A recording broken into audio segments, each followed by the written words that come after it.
अस्सलाम वालेकुम नाज़रीन, मैं हूं मंसूर अली खान। अपने डेली चैनल के ऊपर आपको खुश आमदीद कहेंगे। पिछले 12 घंटे की आमतीन खबरों के साथ एक दफा फिर आपके सामने हाजिर। आपसे दरख्वास्त, चैनल को सब्सक्राइब करना मत भूलिए, बेल आइकन प्रेस कीजिए। अगर आपको हमारी वीडियो पसंद आए उसे लाइक और शेयर जरूर कीजिएगा। अच्छा जी, काफी डेवलपमेंट्स जो है वो पेश आई हैं। सबसे पहले तो कल एक अफसोसनाक वाकया कल रात को पेश आया कराची में, जहां पे दहशत गर्दों ने जो है वो रेंजर्स के कैंप के ऊपर जो है वो हमला किया है, जबकि सिक्योरिटी फोर्सेस की बरवक्त जवाबी कार्रवाई में 3 दहशतगर्द हलाक और एक अफगान दहशतगर्द जो है वो गिरफ्तार किया गया है।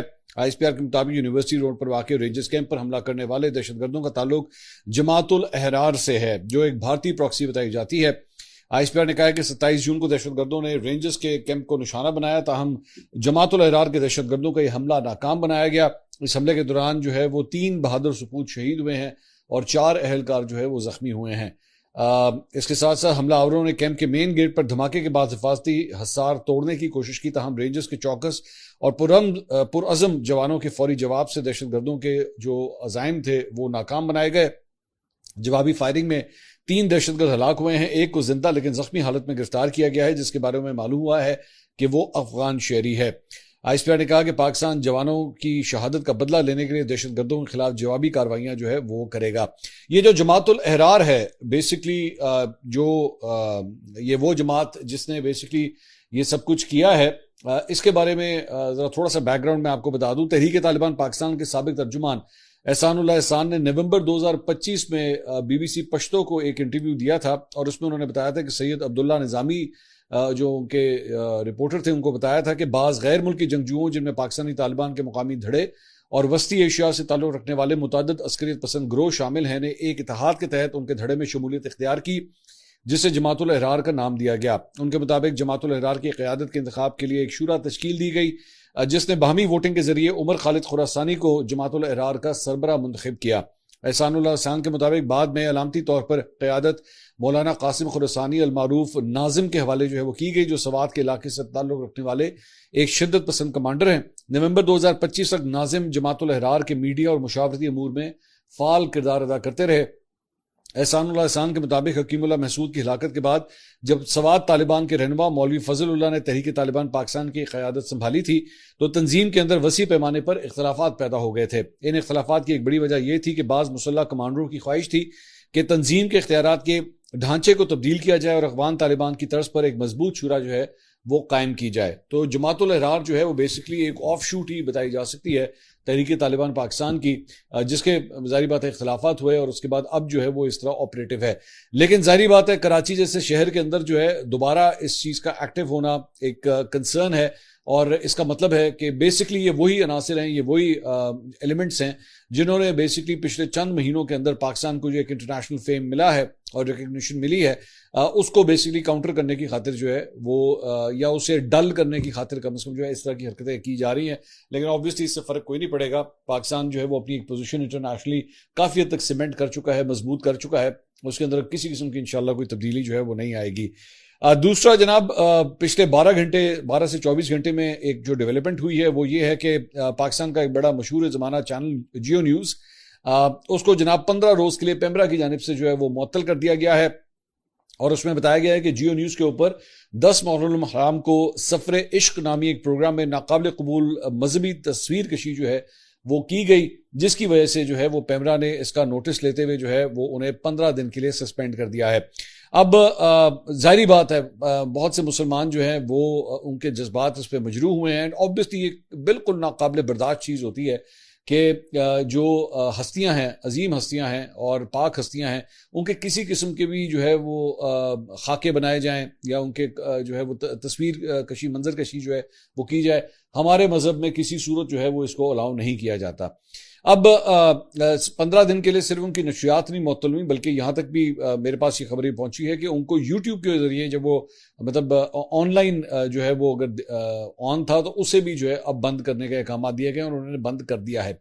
अब इंटरनली थोड़ा सा जो मुझे चीज़ों के बारे में पता लगा है वो मैं आपके साथ शेयर कर सकता हूँ कि ये जो पर्टिकुलर एक डॉक्यूमेंट्री है, मैं चूंकि खुद भी जियो में एक जमाने में काम कर चुका हूं, तो मुझे इंटरनली उनका स्ट्रक्चर कैसा है वो मैं आपको बता सकता हूं कि वहां पे एक एडिटोरियल कंट्रोल की एक पूरा एक मैकेनिज्म है, जिसके जरिए बेसिकली इस हर आने वाले प्रोग्राम को, इवन दो जो आप बड़े बड़े प्रोग्राम्स, मतलब हामिद मीर साहब का शो हो गया या दीगर शोज हो गए, उनको जो है वो चेक किया जाता है। यहाँ पे बेसिकली जो एक रिपोर्टर था, मेरी इतलात के मुताबिक उसका एक्चुअली मिसाल के तौर पे मजहबी मामलात के हवाले से डॉक्यूमेंट्रीज बनाने के साथ कोई ताल्लुक नहीं था, उसकी एक्चुअली बीट कुछ और है मेरी इतलात के मुताबिक। लेकिन उसको ये बीट जो है वो ये टास्क असाइन किया गया, उसने ये बनाया, और सिर्फ बनाने के बाद जो है मेरी इतलात के मुताबिक जिस दिन ये ऑन एयर होनी थी, उसी दिन उसकी एडिटोरियल कंट्रोल से जो है इसको चेक भी किया गया। लेकिन एडिटोरियल कंट्रोल जो जाहिर बात है ये किसी एक बंदे की ड्यूटी होती है जो बेसिकली पूरे प्रोग्राम को जो है वो देखता है, लेकिन उनसे भी जो है वो ये चीज मिस हो गई, और उन्होंने ये देखा नहीं कि ये किस हद तक एक जो है वो गलत चीज है, किस हद तक खतरनाक चीज है जो ऑन एयर जाने लगी है। बहरहाल वो ऑन एयर चली गई, और मेरी इतलात के मुताबिक पेमरा का नोटिस लेने से पहले जियो ने जो है वो बेसिकली इस प्रोग्राम के जो रिपीट के अंदर भी चलना था, बेसिकली जब भी आप एक प्रोग्राम जो चलता है ना, फिर बाद में वो चंद घंटों के बाद रिपीट में भी चलता है, अगले दिन भी रेपिटेशन में चलता है। एक प्रोग्राम आप समझ लीजिए कि 2 दफा और चलता है, जब आप उसको एक दफा देखते हैं ना, तो 2 दफा और भी चलता है, एक दफा रात को, एक दफा अगले दिन। तो उसका जो रिपीट मोड था वो भी बंद कर दिया गया, यूट्यूब के ऊपर जो है इसको अपलोड नहीं किया गया। तो जियो ने इसके ऊपर खुद जो है वो इस पे एक्शन लिया। मेरी इतलात के मुताबिक जो इसके ओनर हैं जियो के, मीर शकील रहमान साहब, और वो खुद बड़े सख्त जो है इस वक्त गुस्से में हैं कि आखिर ये चीज जो है उनके चैनल के ऊपर किस तरह ऑन एयर हो गई।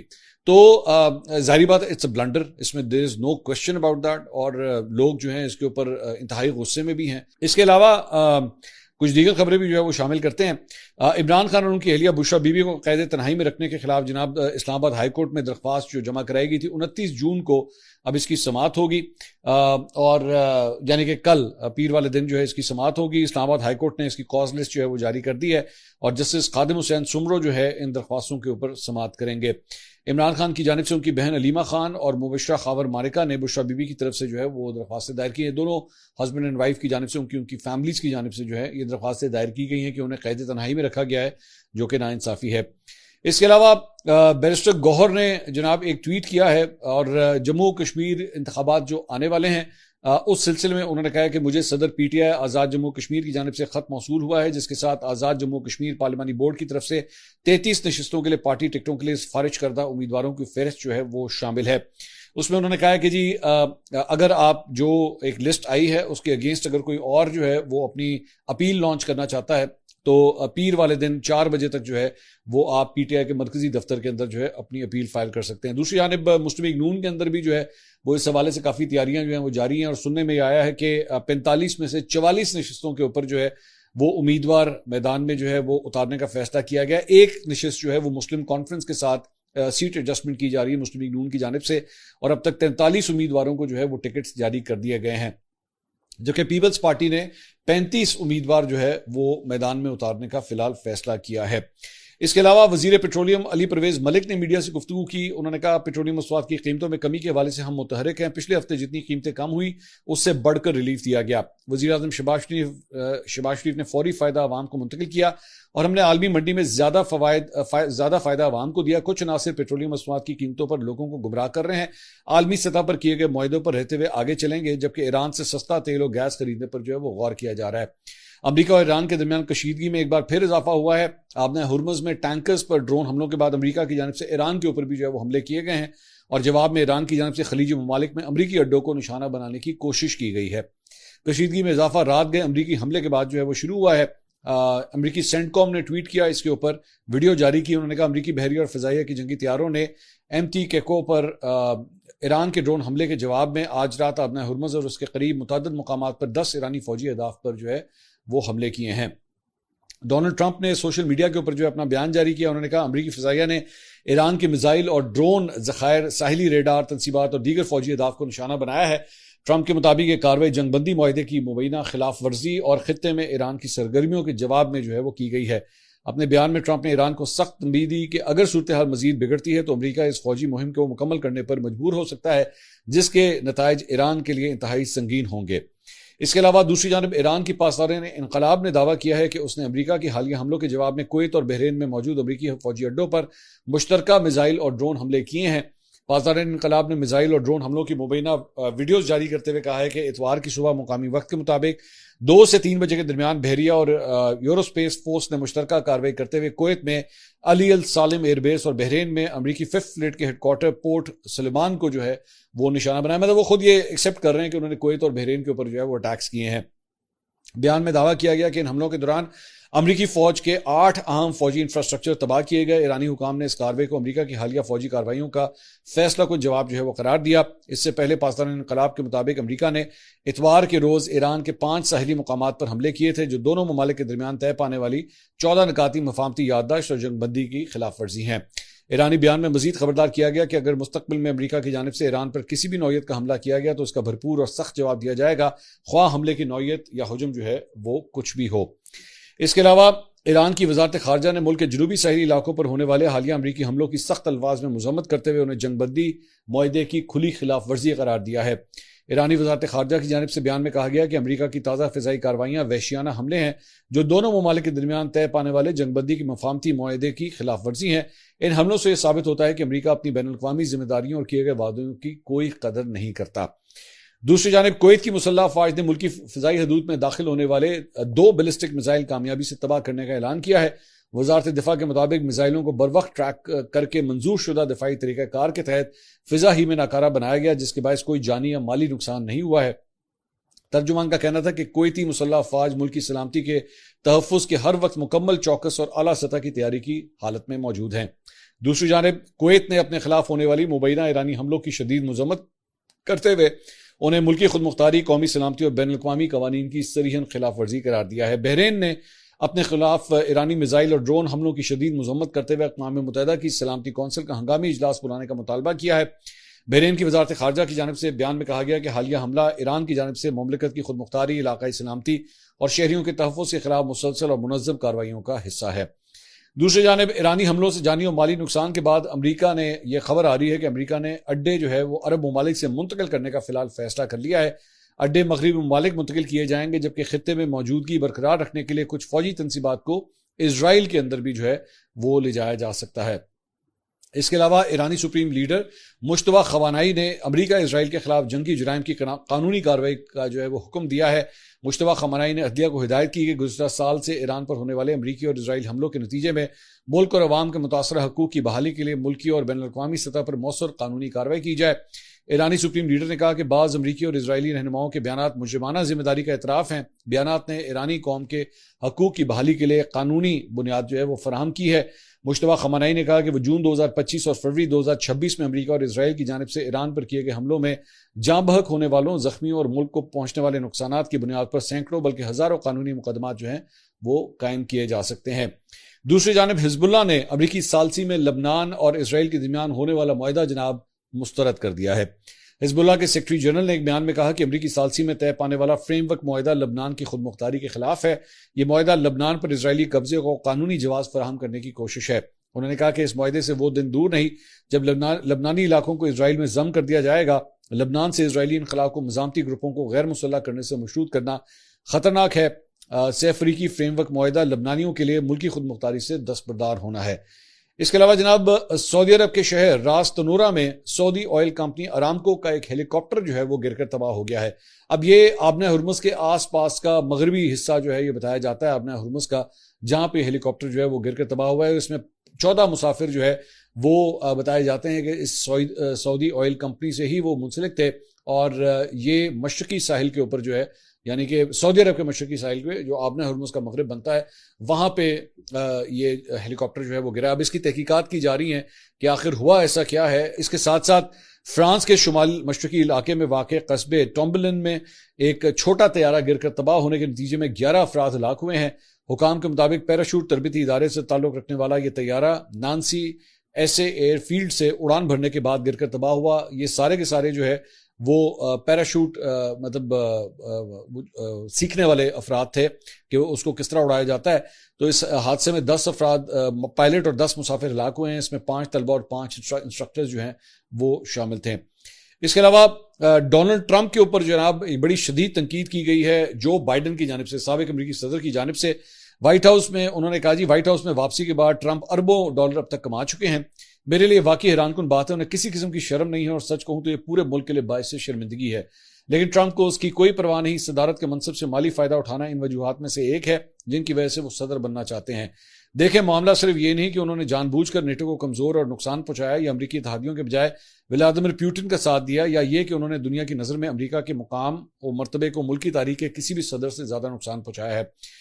ये बात सिर्फ उनके जाती नमूद और नुमाइश के मंसूबों तक महदूद है, जैसे व्हाइट हाउस के ईस्ट विंग को गिराकर अपनी बॉलरूम के लिए जगह बनाना, कैनेडी सेंटर पर अपना नाम सब्त करना, अपनी ही इज्जत में एक मेहराब तामीर कराना, और यहां तक कि रिफ्लेक्टिंग पूल की मुरम्मत के लिए अपना जाती पूल कॉन्ट्रैक्टर जो है वो तैनात करना। तो काफी सवेर किस्म की तनकीद जो है वो जो बाइडन की जानिब से की गई है। दूसरी जानिब ट्रंप ने गुज़िश्ता रोज अपनी तस्वीर से मुज़य्यन एक खुसूसी यादगारी अमरीकी पासपोर्ट का नया डिजाइन जनाब मुतारिफ करा दिया है। इन्हें भी अपनी तस्वीरें जो है वो लगाने का बहुत शौक है। यह महदूद तादाद में जारी किया गया पासपोर्ट जो है अमरीका की 250वीं सालगिरह की तकरीबात के मौके के ऊपर जो है वो पेश किया गया। डोनाल्ड ट्रंप ने अपने social media platform truth social पर लिखा, अमरीका का नया पासपोर्ट जिस पर दर्ज है खुशामदीद मगर अच्छा रवैया इख्तियार करें। उन्होंने पासपोर्ट के एक नमूना जो है वो सफ़े की तस्वीर भी शेयर की जिसमें उन्हें रोजवेल्ट डेस्क के पीछे नुमाया अंदाज में दिखाया गया, जबकि पस मंजर में अमरीका के असल ऐलान आज़ादी का मतन मौजूद है और सफ़े के निचले हिस्से पर उनके दस्तखत भी दर्ज हैं। सामने वाले सफ़े पर मुसव्विर जॉन ट्रिम्बल के मशहूर painting the declaration of independence जो है वो शामिल की गई है। तो ये डोनाल्ड ट्रंप ने जनाब अपना ही एक नया जो है वो पासपोर्ट इंट्रोड्यूस कराया है।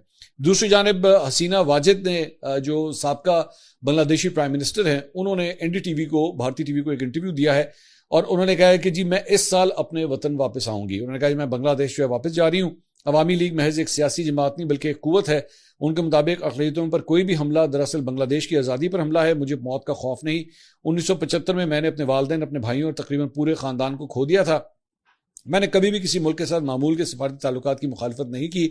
अवाम की फलाह के लिए बांग्लादेश सबके साथ दोस्ताना ताल्लुकात बरकरार रखेगा। हमारी खारजा पॉलिसी हमेशा वाज़ेह रही है, सबके साथ दोस्ती, किसी से दुश्मनी नहीं, लेकिन ये ताल्लुकात रियासत की बुनियादी असूलों और हमारी जंग आज़ादी की रूह को बरकरार रखते हुए होने चाहिए। तो ये हसीना वाजिद ने जनाब बड़ी देर के बाद जो है वो कोई मीडिया टॉक की है और उन्होंने कहा कि मैं बांग्लादेश वापस जाऊंगी। अब जाती हैं कि नहीं जाती है तो वक्त बताएगा।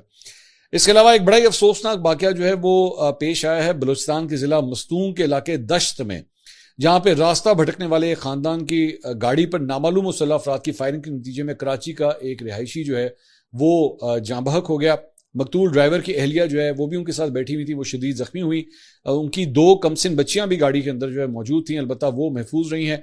अब ये बताया जाता है कि वो कोयटा से कराची वापस आ रही थी ये फैमिली, लेकिन गूगल मैप्स इस्तेमाल करते हुए गलत डायरेक्शन की वजह से उनको जो है गलत डायरेक्शन दी गई और वो गलती से दश्त की साइड के ऊपर जो है चले गए।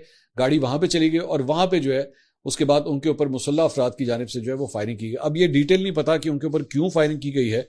अगर कोई गलती से चला भी जाए तो उसका मतलब ये तो नहीं है ना कि आप उसके ऊपर फायरिंग कर देंगे। तो लेकिन ये एक इंतहाई अफसोसनाक वाकया जो है ये दश्त में पेश आया है। उस दूसरी जानिब हॉकी के हवाले से जो है वो भी एक बड़ी मायूसकुन परफॉर्मेंस जो है वो अब इख्तिताम पजीर हुई है।